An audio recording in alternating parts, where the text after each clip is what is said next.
Bos, itu apa itu?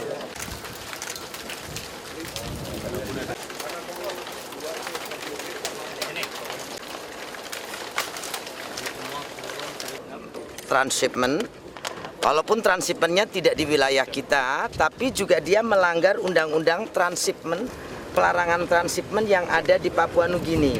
Papua Nugini juga tidak boleh ada transshipment. Jadi mereka melakukan transshipmentnya di sekitar Pulau Daru dan menampung hasil tangkapan daripada kapal-kapal ex Mabiru dan Benjina yang di wilayah kita. Jadi di sini bisa kelihatan foto-fotonya. Nah, mereka melakukan transshipment. Jadi sebalik saya, Pak. Nah, berarti transshipmentnya di Papua Nugini. Melakukan. Jadi dia menampung ikan curian dari kita. Gitu. Ya, jadi persoalannya adalah mau mematikan FMS itu aturan internasional. Yang kedua, mereka ini mengangkut barang curian.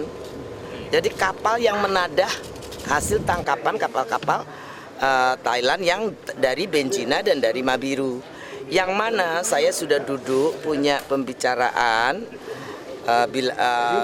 pembicaraan di waktu konferensi Asia Afrika, kan Deputy Prime Ministernya datang. Saya sudah bilang bahwa kita akan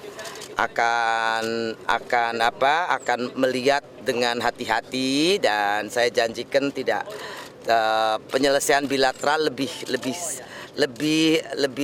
saya pilih nantinya. Tetapi Benjina Group dan Mabiru Group harus kooperatif dengan kita dan harus tidak lagi melakukan praktek-praktek yang tidak boleh dilakukan. Itu janji. Penangkapan itu